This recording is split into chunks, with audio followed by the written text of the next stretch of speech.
Folks, I've been waiting for this story because it proves me right, and I'm sure your liberal media will be ignoring it. All they want to talk about is Russian hacking, which never took place. When they say that, you're supposed to believe the Russians hacked the election favorably for Donald Trump, but even they know that's not true.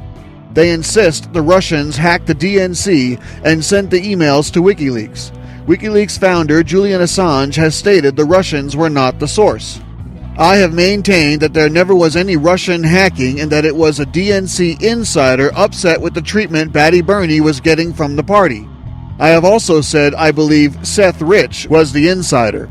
Rod Wheeler is a former D.C. homicide detective and private investigator who was hired by the Rich family to look into the murder of Seth Rich, who was shot and killed in the early morning hours of July 10th, just outside his home in Washington, D.C.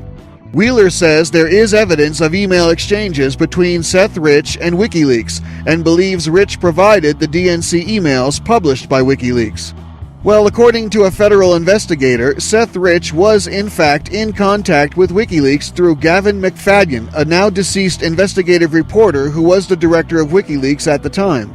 He said he has seen and read the emails between Rich and McFadden and that all the evidence is still sitting on Rich's computer on a shelf down at the FBI. The information comes from an FBI forensic report of what was found on Rich's computer generated within 96 hours of his murder. That means the FBI has been sitting on it since then. According to the report, Seth Rich sent 44,053 emails and 17,761 attachments to McFadden, all of which were circulated among DNC leadership between January of 2015 through May of 2016. Within 2 months of his contact with WikiLeaks, Rich was murdered, and 12 days after his murder, WikiLeaks published the DNC emails. They exposed a plot between the media, Hillary's campaign, and party leaders, including DNC chair Debbie Wasserman-Schultz, to rig the primary against Batty Burney and in favor of Hillary. This led to Wasserman-Schultz stepping down in shame.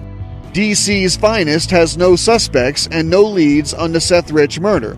They're still pursuing some ridiculous robbery theory, even though Rich was shot twice in the back and his assailants did not take his wallet, cell phone, keys, watch, or necklace, all valued at around $2,000.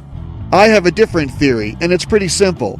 Seth Rich crossed Hillary, and shortly thereafter became another body in her wake. You don't need a slide rule to figure this out.